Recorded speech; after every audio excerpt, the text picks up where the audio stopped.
Hello. A distant war often reaches ordinary people not first as a headline but as a quiet emotional taxation, involving higher costs, shorter planning horizons, defensive habits, and a background sense that normal life has become less stable and very difficult. What if some of the pressure that you feel now in your life is not a personal failure at all, but global instability arriving silently through your wallet, your routine, and your nervous system? Well, a war can happen thousands of kilometers away and still show up in your petrol bill, grocery basket, your business costs, household budget, and even your mood. And that raises a serious question. And the question is, why should a conflict in one part of the world affect someone trying to buy food, fill a car, manage rent, run a small business, or even simply plan next month with peace of mind? Well, because modern geopolitics is rarely experienced by ordinary people as dramatic history. It is rather experienced as slow instability. That is the real point of this video that we're going to explore. Now, not that war raises prices, we already know that. The deeper truth is this: people absorb geopolitical conflict emotionally and behaviorally long before they understand it analytically. So let us look at this issue, this phenomenon, through three lenses: systems, psychology, and morals or morality. Now, war disrupts systems before it disrupts headlines, and when conflict hits strategic routes, for example, energy corridors, shipping lanes, the effects travel outward. Oil becomes more expensive, insurance premiums rise, shipping routes get longer, freight becomes slower and most costly. Then businesses pass those costs forward and households absorb, unfortunately, them at the end of the chain. United Nations Trade and Development says that global shipping carries over 80% of the world trade, and it warned in 2025 that the political tensions were already creating rising costs, fragile supply chains, and chronic port disruption. The ships avoiding the Red Sea were taking longer routes, and by May 2025, Swiss tonnage was still about 70% below 2023 levels. Now let's bring that into our daily life. Reuters reported this month that the current Middle East war pushed Qantas, which is an Australian airline, to warn that fuel costs could rise as much as 32% from its earlier forecast, while Australian business and consumer sentiment slumped significantly. The IMF has also warned that even relatively short conflict could lift energy commodity prices by 19% this year, with higher inflation and weaker growth following. So when grocery bills rise, when delivery costs creep upward, when flights become more expensive, and when small businesses hesitate to restock, this is not a random bad luck. It is the global system passing stress actually downstream. Now, the second point, a second lens, psychology and human behavior.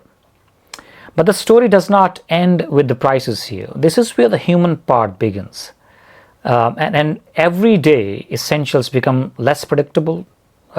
People not just spend differently, they start living differently. They postpone their purchases, they become more cautious, they switch to cheaper substitutes.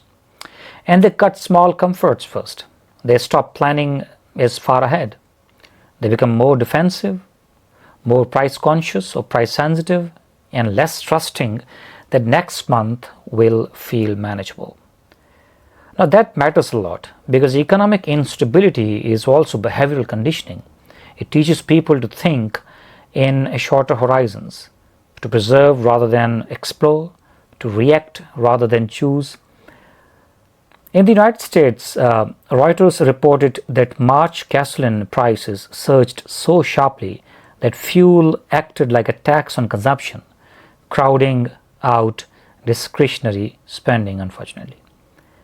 In Europe, consumer confidence fell sharply as energy prices rose and households faced the prospect of inflation and weaker growth ultimately. And also in Pacific region, some families were reported to be choosing between transport, food, and even access to healthcare. So yes, geopolitics affects markets significantly, but it also affects confidence. And confidence is part of daily life. It shapes whether people feel safe enough to spend, trust, invest, travel, hire, expand, or simply breathe without calculating every next step in their life. So instability changes behavior before it changes beliefs. Now the third lens, morality. Now, the moral contradiction is there. Global power is debated loudly, but its burden is distributed quietly. And the people making strategic calculations are often not the people sitting in kitchens reworking household budgets and skipping small pleasures, delaying treatment, or lying awake wondering why life suddenly feels tighter. This is one of the defining contradictions of modern day life.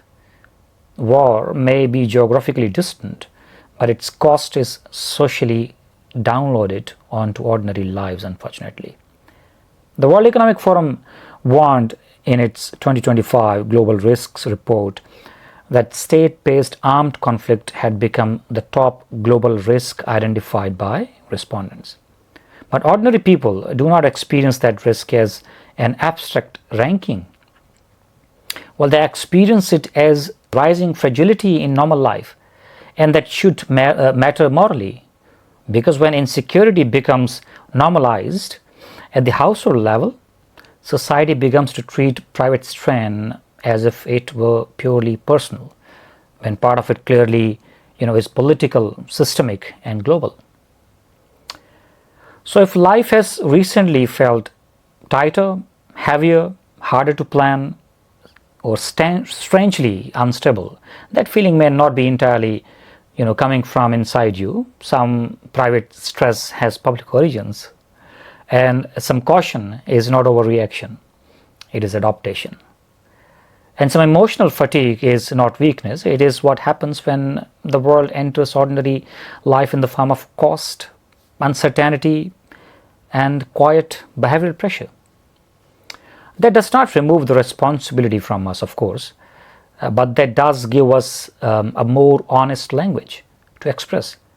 Not every burden begins at home, and some of it arrives through systems we did not design, conflicts we did not choose, and consequences we are still expected to carry. And this is what this particular channel, The Rationalist, is here to do. Not just to discuss the world out there, but also to show you the world that enters an ordinary life, how behavior is shaped, and where exactly the moral contradictions are in reality. Until next time, thank you very much for watching.